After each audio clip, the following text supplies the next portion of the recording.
না শুনলে হয়তো একটা ওভারঅল ধারণা আপনি পাবেন জাকাত রিলেটেড। তো হোপফুলি আমি 10টা পয়েন্টে জাকাত নিয়ে আজকে কথা বলবো ইনশাল্লাহ বিইজনিল্লাহ। প্রথমে আমি জাকাতের গুরুত্ব ও তাৎপর্য নিয়ে কথা বলবো। এরপর জাকাত আদায় যদি কেউ না করে তাদের শাস্তি কি কোরআনে, সে ব্যাপারে কথা বলবো।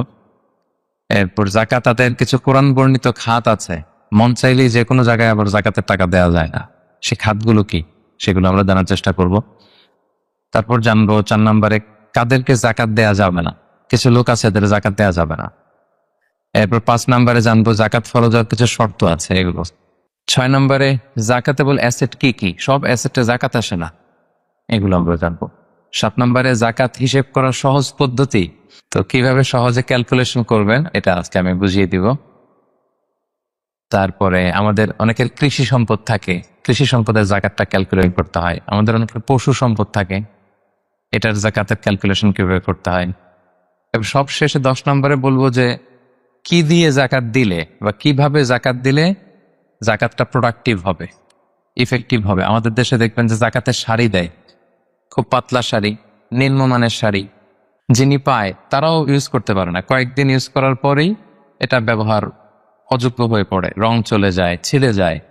তাহলে তো এটা ইফেক্টিভ হলো না, কি বলেন, প্রোডাক্টিভ হলো না। কিভাবে কি দিয়ে জাকাত দিলে জাকাতটা প্রোডাক্টিভ হয় সেটা আমরা বলবো। তো আল্লাহর মেহেরবানি যে আপনারা খুবই সুশৃঙ্খল, এটা দেখে আমার ভালো লাগছে। বিভিন্ন প্রোগ্রামে একটু বিশৃঙ্খলা হয়, যেটা আমি খুবই অপছন্দ করি। বিশৃঙ্খলা হলে আমি আলোচনা করতে পারি না, এরকম সুশৃঙ্খল পরিবেশ হলে কিছুদিনই কথা শেয়ার করা যায়। তো তাহলে আসুন আমরা মূল আলোচনায় চলে যাই। প্রথমে আমরা বলবো জাকাতের গুরুত্ব এবং তাৎপর্য।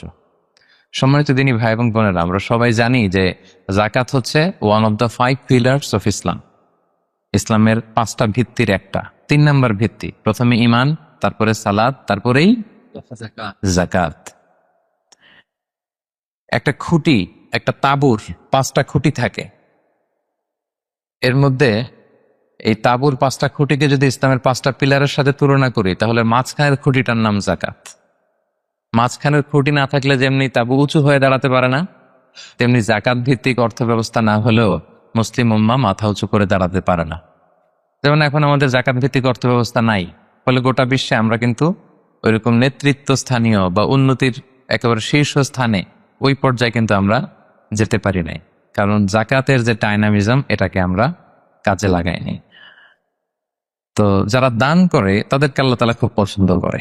দানশীল ব্যক্তি তিনি কিয়ামতের দিন নিজের আমল নামা দেখে বিশ্বাসই করতে পারবে না এটা তার আমল নামা, কারণ আল্লাহ তাআলা ওই দানের সওয়াবটাকে ফুলিয়ে ফাঁপিয়ে পেলে পুষে পাহাড়ের সমান করে তারপর আমল নামায় ঢুকিয়ে দিবে।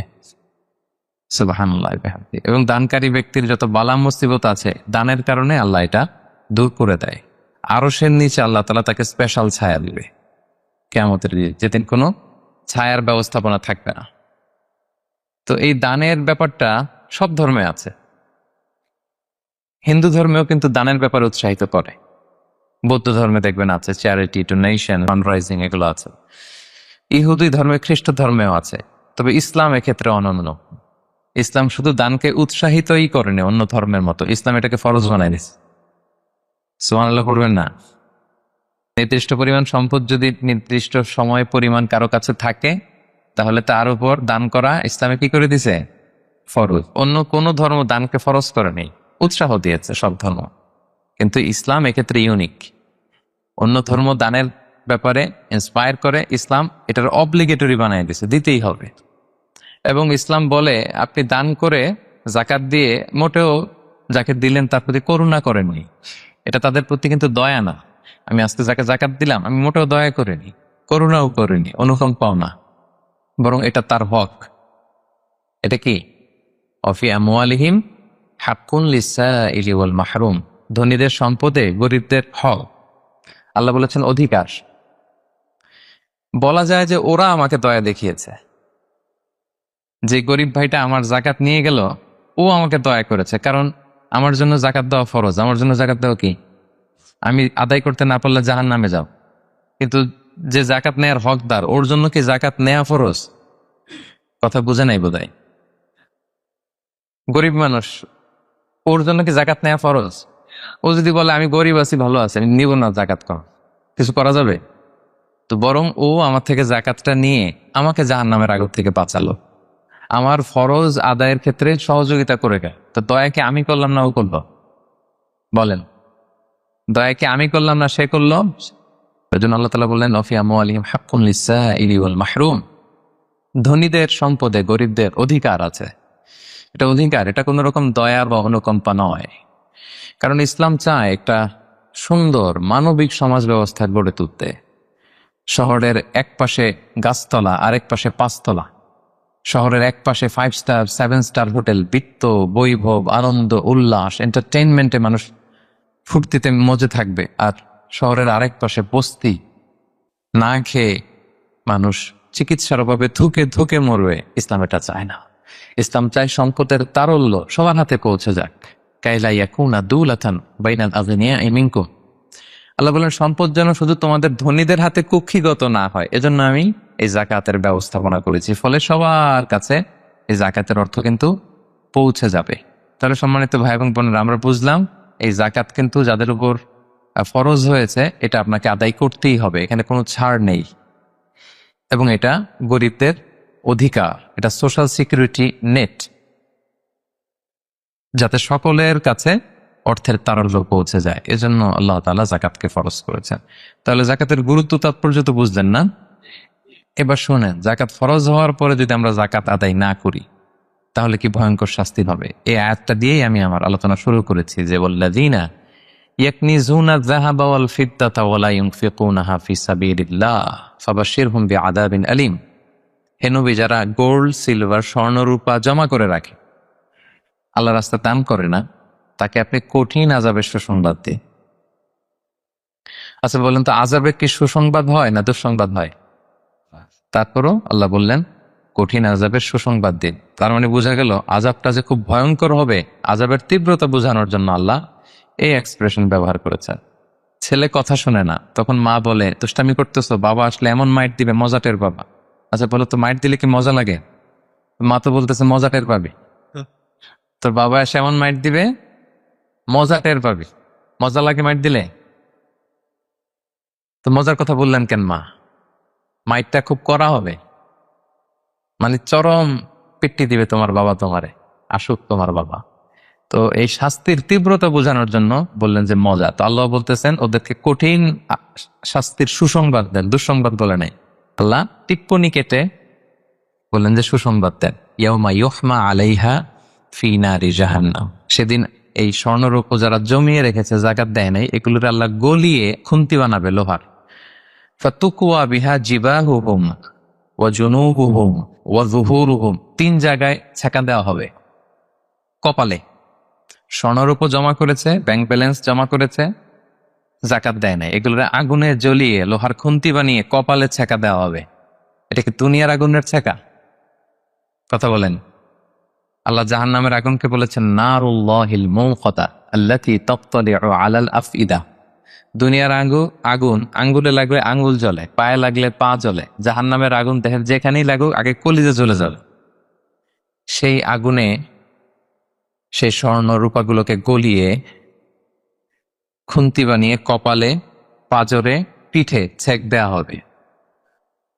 আল্লাহ তাআলা আমাদেরকে হেফাজত করুক। সাইয়ুতাওয়াকুনা মা বাখিলু বিহি ইয়াউমাল কিয়ামা। যেগুলোর জাকাত তারা দিতে চায় না, স্বর্ণরৌপ্য, এগুলোরে বেড়ি বানিয়ে কিয়ামতের মাটালায় পড়িয়ে দেয়া হবে। অন্যান্য সব পাপের শাস্তি জাহান্নামে গেলে আগে বিচার, তারপরে না শাস্তি, কি বলেন? এক্সেপ্ট জাকাত। জাকাত যারা দেয় নাই এদের শাস্তি কিয়ামতের ময়দান থেকেই শুরু। অন্যান্য সব শাস্তি জাহান্নামে ঢুকলে, আর জাকাতের শাস্তি সাইয়ুতাওয়াকুনা মা বাখিলু বিহি ইয়াউমাল কিয়ামা, কিয়ামতের মাঠেই গলায় বেড়ি পরানো হবে। বুঝে শুনে সবাই উত্তর দিবেন। আচ্ছা, যেই লোকটাকে কিয়ামতের ময়দানে লক্ষ কোটি মানুষের সামনে লোহার বেড়ি পরিয়ে টানা হলো জাকাত না দেওয়ার কারণে, ও যদি নামাজি হয়ে থাকে, ওর নামাজ কি কাজে লাগলো ওই দিন? বলেন। উনি যদি রোজা রেখে থাকে, ওই দিন ওনার রোজাটা কি কাজে লাগলো? তাহাজ্জুদ পড়তে পড়তে কপালে যদি দাগ ফেলে দেয়, ওই দাগ ওনার কি কাজে লাগলো ওই দিন?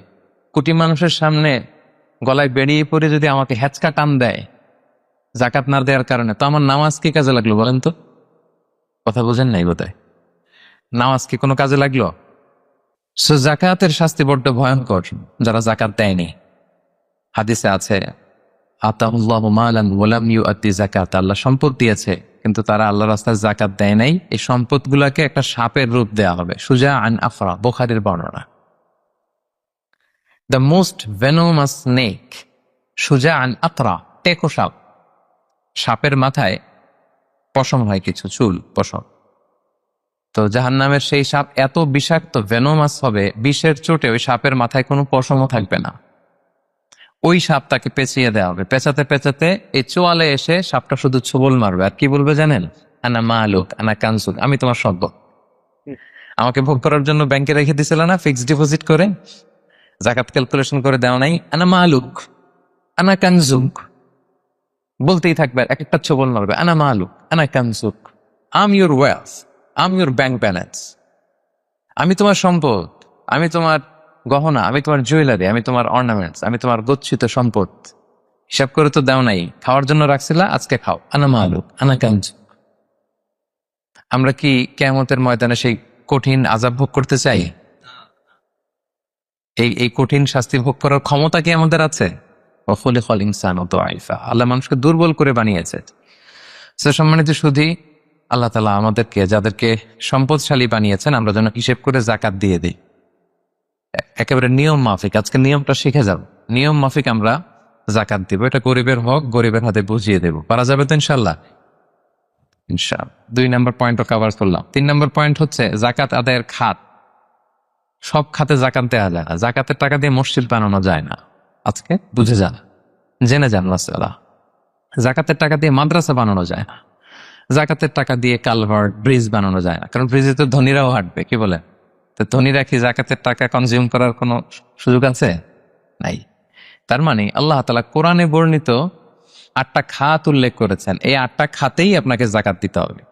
এর বাইরে জাকাত দিলে হবে না। আল্লাহ তাআলা বলেন ইন্নামাস সাদাকাতু লিল ফুকারাই ওয়াল মাসাকিনি ওয়াল আমিলিনা আলাইহা ওয়াল মুআল্লাফাতি কুলুবুহুম ওয়া ফির রিকাবি ওয়াল গারিমিনা ওয়া ফিস সাবিলিল্লাহি ওয়া ইবনিস সাবিল ফারিদাতাম মিনাল্লাহি ওয়াল্লাহু আলিমুন হাকিম। 8টা খাত। এই 8 খাতের বাইরে আপনি জাকাত দিলে আদায় হবে না। 1 নম্বর খাত হচ্ছে লিল ফুকারা, ফকিরদেরকে আপনি দিতে পারবেন।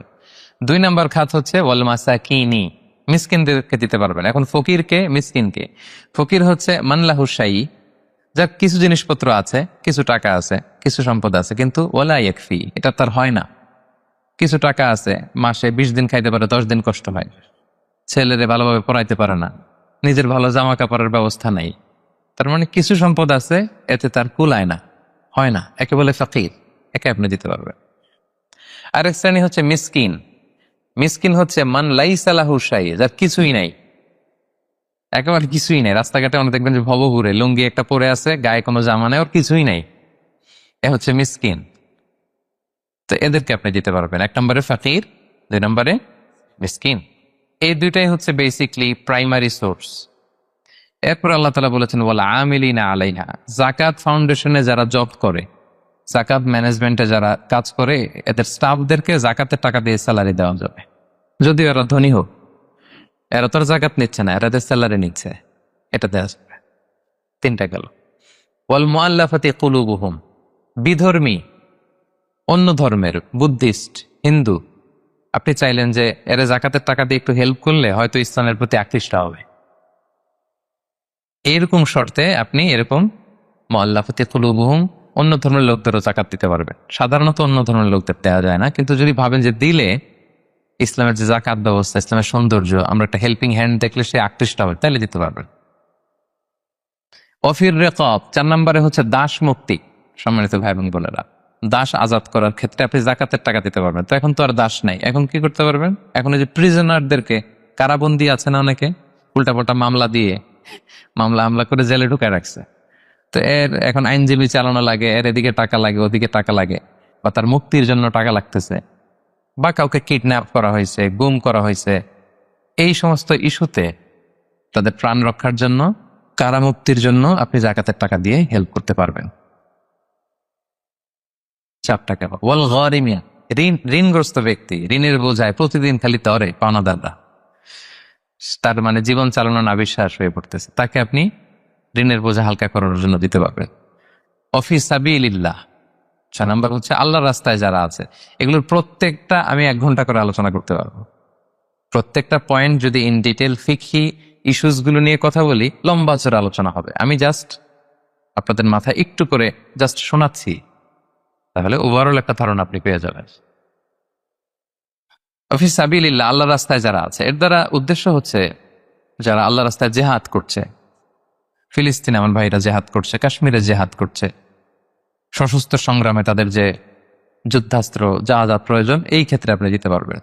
আধুনিক সময় অনেক স্কলাররা বলে যে এই যে এতিমখানাতে অনেক ছেলে আছে অনাথ এতিম, তারপর টাকা পয়সা নাই, তারাও তো তাদের লাইফটা ইসলামের জ্ঞান আহরণের জন্যই ডেডিকেট করেছে, তারাও ফিসাবিলিল্লাহ, ওখানেও দিতে পারবে। সর্বশেষ হচ্ছে অফিসাবিলিল্লাহি ওয়াবনিস সাবিল, পথিক। পথিক যদি নিঃস্ব হয়ে যায়, তাকে আপনি জাকাতের টাকা দিয়ে হেল্প করতে পারবেন। ধরেন একজন পথিক, বাড়ি হচ্ছে কেলান্তান, এখন কেলে আইসা মলম পার্টির খপ্পরে পইরা সব শেষ, কিছুই নাই আর, তার সব নিয়ে গেছে। তো এখন সে ওইদিকে কেলান্তানে অনেক ধনী, কিন্তু এইখানে টাকা পয়সা নাই। এখন এই যে তার টাকা নাই, তাকে পৌঁছতে হবে, তা খাইতে হবে, আপনি জাকাতের টাকা দিয়ে তাকে হেল্প করতে পারবেন। এখন অবশ্যই এটা খুব প্রযোজ্য না, কারণ ক্রেডিট কার্ড থাকে বাংলাদেশে, ধরেন বিকাশ শেষ সিস্টেম আছে, বা সামহাও তার কারো নাম্বার মুখস্থ থাকলে ফোন করলে টাকার ব্যবস্থা হয়ে যাবে। কিন্তু শরীয়ত কিন্তু এটাও রেখেছে, পথিক মুসাফিরকে আপনি হেল্প করতে পারবেন। তাহলে এই 8টা খাত ছাড়া কিন্তু সম্মানিত ভাই এবং বোনেরা, আপনি অন্য খাতে জাকাত দিলে জাকাত আদায় হবে, মন মতো দিলে হবে না। কিন্তু 4 নম্বরে আমরা জানবো কাদেরকে জাকাত দেওয়া যাবে না। এতক্ষণ তো জানলাম কোথায় কোথায় দেওয়া যাবে, এবার শুনবো কাদের দেওয়া যাবে না। 1 নম্বর, হাশেমি খানদানের কাউকে দেওয়া যাবে না। বানু হাশেম মানে রাসূলুল্লাহ সাল্লাল্লাহু আলাইহি ওয়াসাল্লামের বংশধর। আমাদের একটা বংশ আছে না, কেউ মুন্সি বংশ, কেউ চৌধুরী বংশ, কেউ কই বংশ। রাসূল সাল্লাল্লাহু আলাইহি ওয়াসাল্লামের বংশের নাম কি? হ্যাঁ, কোরাইশের হাশেমি খানদানের বংশ আর বানু হাশেম। ওনারা কোরাইশ হচ্ছে অনেক বড় একটা গ্রুপ, এটার মধ্যে বানু জাহারা আছে, বানু হাশেম আছে। তো এখানে রাসূল সাল্লাল্লাহু আলাইহি ওয়াসাল্লাম হচ্ছেন বনু হাশেম। বনু হাশেমের লিনিয়েজে যারা আসবে, আপনি যদি জানতে পারেন তিনি বনু হাশেম, আপনি জাকাত দিতে পারবেন না, ওনারা জাকাত খেতে পারবে না। তাদের মধ্যে আপনি যদি কেউ গরিব থাকে, আপনি অন্য ফান্ড থেকে দিবেন, এমনি চ্যারিটি করবেন, কিন্তু জাকাতের টাকা ওনাদেরকে দেওয়া যাবে না, যেহেতু নবীর বংশের সম্মানিত। জাকাতের খেজুর একবার মদিনায় স্তূপ করে রাখা। রাসূল সাল্লাল্লাহু আলাইহি ওয়াসাল্লামের ছোট নাতি হুসাইন রাদিয়াল্লাহু তাআলা আনহু, তখন তো ছোট পায়ে হাঁটতে হাঁটতে যে ওই জাকাতের একটা খেজুর নিয়ে খাওয়া শুরু করছে। বাচ্চা থাকতে তো সবাই আমরা এরকমই করতাম, খাবার পেলেই কি বিস্কিট দেখলে চকলেট দেখলে এটা কার, আমার না কার, ওটা দেখার বিষয় না, আগে মুখে দাও। তো হোসেন রাদিয়াল্লাহু তাআলা আনহু জাকাতের খেজুর তো উনি বোঝে নাই, উনি হাঁটতে হাঁটতে যে জাকাতের খেজুর খাওয়া শুরু করছে। রাসূল সাল্লাল্লাহু আলাইহি ওয়াসাল্লাম দূর থেকে দেখে উনি দৌড়ে গেলেন, যে বললেন কিখ কিখ। হাদিসে আছে শব্দটা, আরবিতে বলে কিখ কিখ, মানে আমরা বাংলায় কি বলি ওয়াক থু, থু মেরে ফেলে দাও, থুতু ফেলো যেটা বলি। রাসূল সাল্লাল্লাহু আলাইহি ওয়াসাল্লাম বললেন লা তা'লাম আন্না লা নাকুলু সাদাকা, নানা ভাই তুমি কি জানো না যে আমরা সাদাকার মাল খেতে পারি না? নাতিকে শিক্ষা দিচ্ছে, এডুকেট করছে যে হুসাইন তুমি কি জানো না যে আমরা সাদাকার মাল খেতে পারি না, আমরা তো বানু হাশেম। এবং রাসূল সাল্লাল্লাহু আলাইহি ওয়াসাল্লাম জোর করে ওই খেজুরটা বের করে দিলেন মুখ থেকে। তাহলে বনু হাশেমের কাউকে দেওয়া যাবে না, অমুসলিম কাউকে জাকাত দেওয়া যাবে না, এক্সেপ্ট ওয়াল মুআল্লাফাতি কুলুবুহুম। যদি এই ইস্যু হয় যে এটা দিলে ইসলামের প্রতি তার একটু আকর্ষণ বাড়বে, এরকম হইলে দিতে পারবেন, ইন জেনারেলি দেওয়া যাবে। 3 নাম্বার হচ্ছে ধনী কাউকে জাকাত দেওয়া যাবে না। যার টাকা আছে এরা জাকাত দেওয়া যাবে, পয়সাওয়ালা কাউকে না। তবে এখানে এক্সেপশন হচ্ছে ওই যে ওয়াল আমিলিনা আলাইহা, জাকাত সেন্টারে যদি জব করে স্যালারি দেওয়া যাবে। পথিক হয়ে যদি নিঃস্ব হয়ে যায়, আসলে ধনী তো রাস্তায় টাকা পয়সা হারাই ফেলছে, তাকে দেওয়া যাবে। আল্লাহ রাস্তায় জেহাদ করতেছে, ধনী, কিন্তু জেহাদের সামগ্রীর মধ্যে যদি জাকাতের সম্পদের কিছু থাকে, ওটাও নিয়ে করতে পারবে। 4 নাম্বার, ঔরস জাত সম্পর্কের কাউরে জাকাত দেওয়া যায় না। হ্যাঁ, আপনার বাবা, আপনার মা, আপনার নানা নানি, দাদা দাদি, যত উপরে যাক, এদেরকে আপনি জাকাত দিতে পারবেন না। আপনার নিচের যারা, আপনার ছেলে মেয়ে, আপনার নাতি নাতনি, এদের ছেলে মেয়ে ছেলে মেয়ে ছেলে মেয়ে যত যাবে, যত নিচে যাক, জাকাত দিতে পারবেন না। 5 নাম্বার হচ্ছে স্বামী তার স্ত্রীকে জাকাত দিতে পারবে না।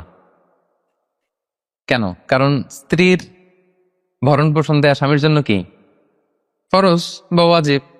তা আপনার তো তার ভরণ পোষণ দিতে, আপনি জাকাত দিবেন কিভাবে? স্ত্রী দিতে পারবে হাজবেন্ডকে। ইন এনি কেস আসলে হাজবেন্ড ওয়াইফের মধ্যে জাকাত দেওয়া নেওয়ার সম্পর্ক নাকি? তো ভালোবাসার সম্পর্ক, স্বামী স্ত্রীর মধ্যে তো ভালোবাসার সম্পর্ক। তো ইন এনি কেস ইসলাম বলে যে প্রত্যেকে কিন্তু ইন্ডিভিজুয়াল। একটা জিনিস খেয়াল রাখবেন, আপনি আর ভাবির জাকাত কিন্তু একসাথে হবে না, বুঝতে পারছেন? ভাবির জাকাত ভাবি দিবে, আপনার জাকাত আপনি দিবেন। ইসলামে প্রত্যেককে আলাদা ইন্ডিভিজুয়াল হিসেবে আল্লাহর কাছে দাঁড়াইতে হবে। নামাজের হিসাব যেমনি আমার আলাদা, আমার বউয়ের আলাদা, জাকাতেরটাও আমার আলাদা, আমার স্ত্রীর আলাদা। অনুরূপ ভাবে যাদের ভরণ পোষণের দায়িত্ব আপনার কাঁধের উপর, তাদেরকে আপনি জাকাত দিতে পারবেন না, কারণ এটা আপনার দায়িত্ব, এজন্য পারবেন না। এবার জাকাত ফরজ হওয়ার শর্ত আছে, এই শর্তগুলো আমরা শুনবো। 5টা শর্ত। প্রাইমারি শর্ত হচ্ছে নেসাব পরিমাণ সম্পদের মালিক হওয়া, আর এটা হাওলানিল হাউল, 1 বছর থাকা। এগুলো হচ্ছে প্রাইমারি শর্ত। আরো 3টা সেকেন্ডারি শর্ত হচ্ছে আল মিলকিয়া, পূর্ণ ওনারশিপ থাকা, আর জিয়াদা, এটা আপনার অতিরিক্ত টাকা এটা হওয়া, আর হচ্ছে আদামুদ্দুয়ুন, ঋণ না থাকা। এই 5টা শর্ত আমি ব্যাখ্যা করলে আপনি বুঝবেন। 1 নম্বর হচ্ছে নিসাব পরিমাণ সম্পদের মালিক হওয়া। আপনি সামান্য কিছু সম্পদের মালিক হইলে এখান থেকে জাকাত দিতে হবে, শরীয়ত কিন্তু এটা বলে নাই।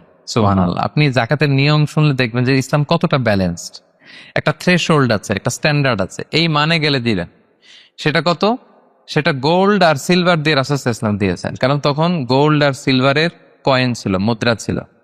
আগে কিন্তু সোনা আর রূপা দিয়েই মুদ্রা বানানো হতো, পরে এটা পেপার মানি শুরু হয়েছে, কাগজের টাকা। তো একটা হচ্ছে দিনার আর একটা দিরহাম। তো রাসূল সাল্লাল্লাহু আলাইহি ওয়াসাল্লাম যে থ্রেশহোল্ড বেঁধে দিয়েছেন সেটা হচ্ছে 7.5 তোলা স্বর্ণ বা 52.5 তোলা রূপা। আই রিপিট, এটা সবাই জানেন আশা করি, যে 7.5 তোলা স্বর্ণ আর 52.5 তোলা রূপা। আধুনিক সময়ে গ্রাম দিয়ে দোকানদাররা হিসাব করে, তো গ্রাম দিয়ে যদি আপনি বুঝেন তাহলে 85 গ্রাম স্বর্ণ অথবা 595 গ্রাম রূপা, এটা হচ্ছে থ্রেশহোল্ড নেশা, অথবা এর সমপরিমাণ অর্থ, ক্যাশ টাকা যদি আপনার কাছে থাকে, তাহলে আপনি নিসাবের মালিক হয়েছেন। যেদিন আপনি এই নেসাবের মালিক হবেন ওই দিনটা আপনি ডায়েরিতে টুকে রাখবেন, কারণ এটা যদি 1 বছর আপনার কাছে এরকম থাকে, 1 বছর পরে যে আপনি জাকাত দিবেন, কিভাবে দিবেন আমি সামনে বলবো। তো এই নেসাব নিয়ে একটা প্রবলেম আছে। প্রবলেমটা হচ্ছে 7.5 তোলা স্বর্ণ আর 52.5 তোলা রূপার দাম কিন্তু এক না। 52.5 তোলা রূপার দাম খুব কম, আর 7.5 তোলা স্বর্ণের দাম অনেক বেশি। এটা হইল একটাই কম আর একটা বেশি। ঘটনা হচ্ছে রাসূল সাল্লাল্লাহু আলাইহি ওয়াসাল্লাম যখন এই থ্রেশহোল্ডটা বেঁধে দিয়েছিলেন নিসাবটা, তখন দুইটার মান সমান ছিল। তখন 7.5 তোলা স্বর্ণ দিয়ে 52.5 তোলার মতো রূপা পাওয়া যেত, অথবা কেউ 52.5 তোলা রূপা বিক্রি করলে 7.5 তোলা স্বর্ণ পেত। কিন্তু পরে সিলভার ফল করতে শুরু করলো, ফল করতে করতে আজকে এই অবস্থা। গোল্ড আবার খুব একটা ফল করে নাই, ফলে গোল্ডের স্টেবিলিটিটা এখনো রয়ে গিয়েছে। তো এখন আপনি কোনটা ধরে দিবেন জাকাতটা? যদি আপনি রূপা ধরেন, কথার কথা, রূপা যদি এই 1 ভরির দাম 1000 টাকা হয়, তাহলে 52.5 ভরির দাম কত? 52,500 টাকা। কিন্তু স্বর্ণ যদি আপনি হিসাব করেন, 1 ভরি যদি 50,000 হয়, 7.5 ভরি কত? 3.5 লাখ প্লাস, তাহলে প্রায় 7 গুণ কম বেশি, তাই না? এটা নিয়ে হয়ে গেছে জটিলতা। তো এখন আপনি কোনটা ধরে দিবেন? অনেকে বলে না গোল্ড দিব, কারণ গোল্ড ফল করে নাই, এটার যে স্ট্যান্ডার্ড ওটা এখনো বজায় আছে। এটা নিয়ে অনেক আলোচনা, আমি খুব সংক্ষেপে বলি। কেউ বলে গোল্ড দিব, কেউ বলে রূপা দিব। এখন আমি কি বলি? আমি আপনাদেরকে সাজেস্ট করব আপনারা রূপারটা ধরবেন। রূপারটা ধরলে কি লাভ হবে জানেন? 2 দিকেই লাভ, আপনারও লাভ, যিনি নিবে এরও লাভ। রূপারটা ধরলে বেশি সংখ্যক লোক জাকাত দান করতে হবে, তাই না? আর বেশি সংখ্যক গরিব লোকও টাকা পাবে, কি বলেন? তো 2 পক্ষে লাভ হইল না? এখন প্রশ্ন করতে পারেন, হুজুর ও পাইছে ওর লাভ, আমার লাভ কি? আপনার তো সবচেয়ে বড় লাভ, আপনি তো সওয়াব পাবেন আখিরাতে। এটা আমাদের বেশি দরকার না? জি, কি বলেন? যিনি গ্রহীতা উনি পেয়ে লাভ, তার লাভ হইল, আর যিনি দাতা তিনি সওয়াব পেয়ে লাভবান হইলেন, তিনি সম্মানিত জাকাত দাতা হইলেন। অল্প আসুক না, ধরেন আপনার 1000 টাকা জাকাত আসছে, তা আপনি যদি 1000 টাকা জাকাত দেন, এটা আপনার হৃদয়ে একটা প্রশান্তির কারণ হবে না যে আমি সম্মানিত জাকাত দাতা, আলহামদুলিল্লাহ, আই এম এ জাকাত পেয়ার। এবং এত বড় একটা ফরজ ইবাদতের লিস্টে যে আপনি ঢুকতে পারছেন, এটাও তো কম কিসে, কি বলেন? এজন্য স্বর্ণেরটা না ধরে রূপারটা ধরবেন। আপনাদের যে টাকা পয়সা, আপনাদের তো হীরা দিয়ে করা দরকার আপনাদের নেশা। এনিওয়ে, তো এজন্য আপনারা রূপারটা ধরবে, তাহলে লোকজন উপকৃত হবে বেশি, সম্মানিত ভাই এবং বোনেরা। তাহলে 5টা শর্তের প্রথমটা তো বুঝে গেছেন, নিসাব। কি বলেন? নিসাব বুঝে গেছেন না?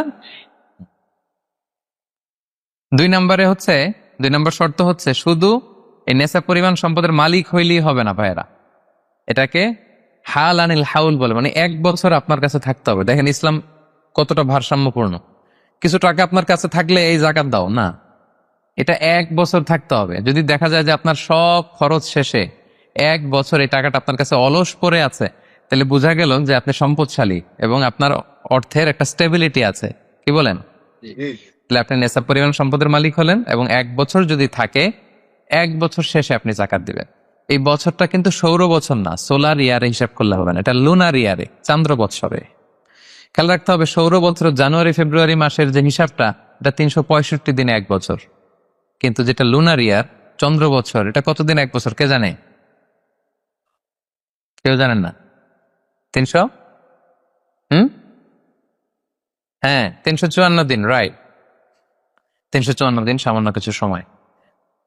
তো 11 দিনের কিন্তু এখানে ডিফারেন্স আছে, 11 দিনের ডিফারেন্স আছে। তো আপনি হিসেব করবেন হচ্ছে চান্দ্র বছর অনুযায়ী, সৌর বছর অনুযায়ী না। তো সৌর বছর অনুযায়ী যদি করেন, তাহলে আপনার জাকাত কিন্তু 2.5% থাকবে না। চান্দ্র বছর অনুযায়ী আপনার 2.5%, সৌর বছর করলে ওইটা 2.58% হয়ে যাবে। একটু বাড়বে না? কারণ কতদিন বেশি?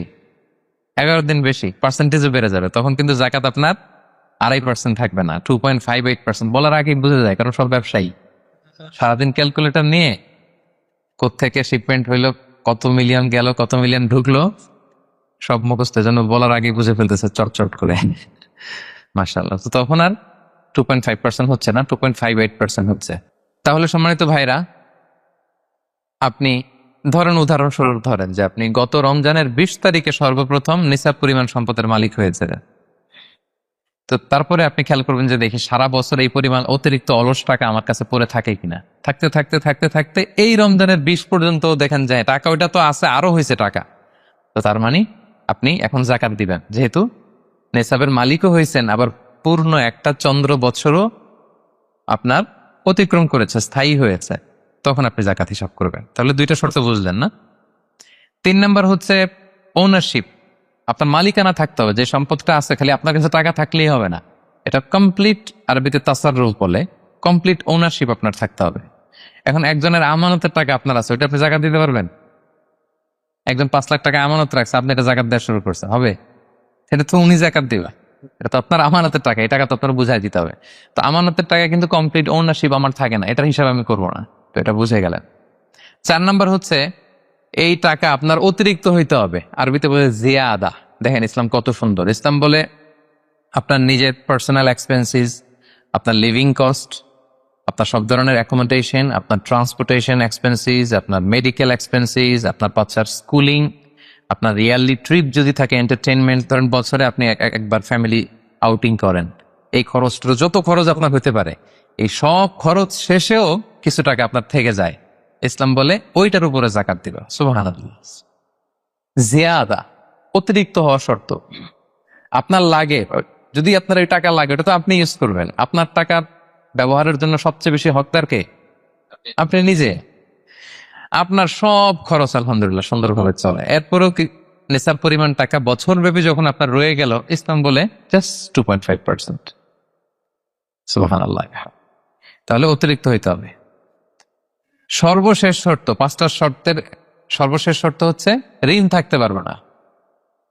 ঋণ থাকলে ওইটা জাকাত থেকে বাদ যাবে।